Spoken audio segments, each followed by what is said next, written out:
How in Brer Rabbit's briar patch did I possibly have the courage to take the leap of faith and become self-employed? And if you haven't heard of Brer Rabbit and Brer Bear and Brer Rabbit going into the briar patch, then I don't know. That was a book we used to read when I was little, so I don't know how that popped into my head to say that, but here we are.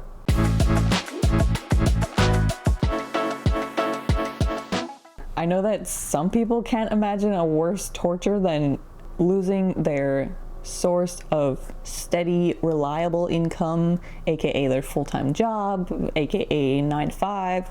So how did I end up deciding to quit and become fully self-employed? It was by building self-confidence.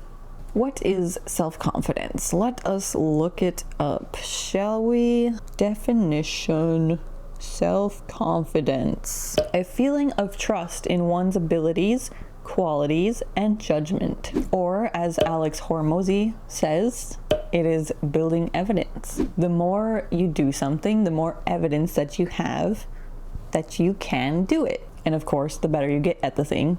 So, do the thing. I used to dread phone calls, and I mean, I did not want to make phone calls. I grew up working for my parents in their print shop. We had a phone, we had customers who would call the phone, we had to use the phone to call customers, we also had to use the phone to call distributors, like people that we bought paper from and stuff like that. I disliked answering the phone and using the phone so much. But the more I worked there, the more I had to do it. So what do you know? Eventually I got used to using the phone. What do you know? Printers, this is Darlene. Hi, I'm calling Printers. My name is Darlene. I had a question about XYZ. I think part of my dislike was the fact that I didn't know what the other person was going to say to me, and I didn't know whether or not I would be able to give them a good response to whatever they were potentially going to say. Especially obviously when I first started getting into more of the front facing, like the customer stuff, I didn't know a lot about the business, and I didn't know a lot of the answers to the questions that customers were asking me. Like, what's the price for 10 black and white copies, or how much to laminate a poster, or what does the logo design cost? And I didn't know the questions that I needed to ask in order to get all the information to give them a proper number. Because when somebody asks for 10 black and white copies, it's not just about a flat price. It's like, what kind of paper do they want? How big are the sheets of paper that they want copied? Do they have a file that they're going to bring in, or do they have to send it digitally? There's questions.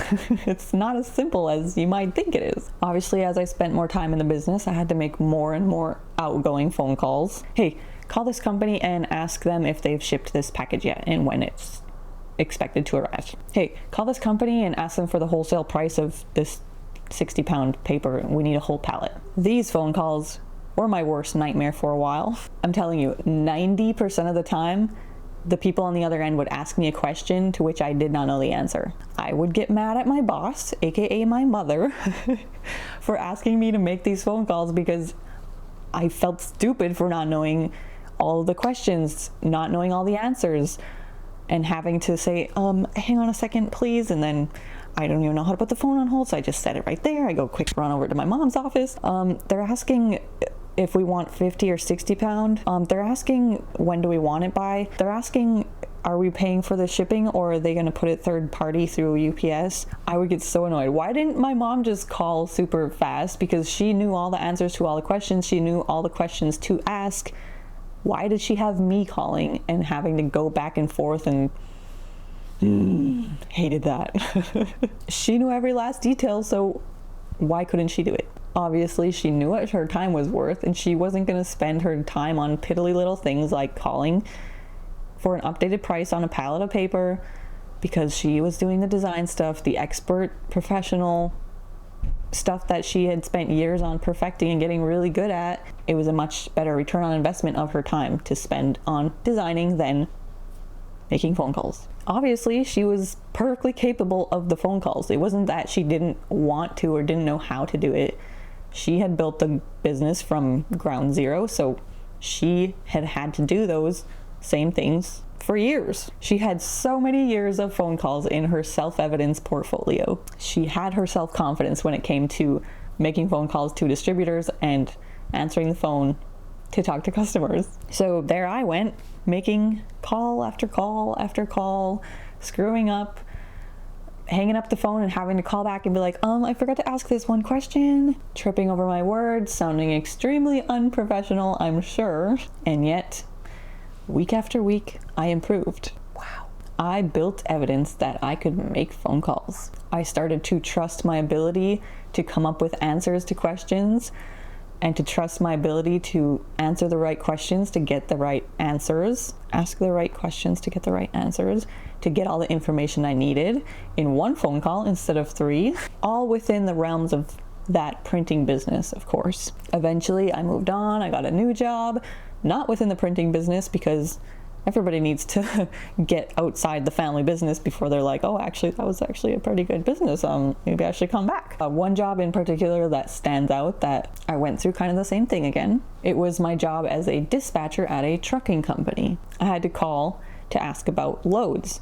And now it was like, I know nothing about trucking, about load weights, about palleting, about having to use tarps, tie downs, should it be a closed-in trailer or a flatbed? I was lost again. I felt so incompetent. But at least this time, I had the evidence from my printing phone calls that I could get better over time, I could get comfortable, and I could mess up a lot and just do it again. At the very least, I knew how to dial the phone number and say, hi, this is Darlene. So yeah, it was very uncomfortable again, making phone calls, messing up, sounding unprofessional, tripping over my words. And again, over time, I got better, felt more comfortable, felt more confident. I built my self-evidence, and of course, I felt more confident. And then I moved on again. This time, I started working in sales. And I've had jobs in between too, but I'm just highlighting a couple important big ones. So this job was face-to-face sales, and I should change my battery. This time I got a job in Goodness. Glad I remembered that. This time I got a job in sales, face-to-face sales, as in walking into businesses, kind of not coldly. Yeah, anyway. So at this point, I knew I could talk on the phone to complete strangers and mess up and feel stupid and make another phone call and get better over time. But oh my gosh, to do that in person, completely different ball game.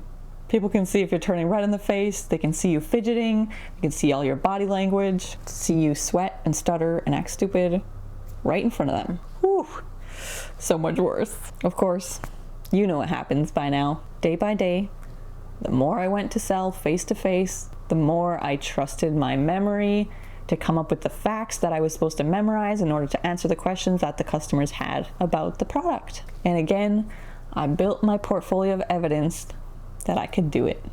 And the more comfortable I got with it, and the more confidence I gained in myself. So yes, I quit my job.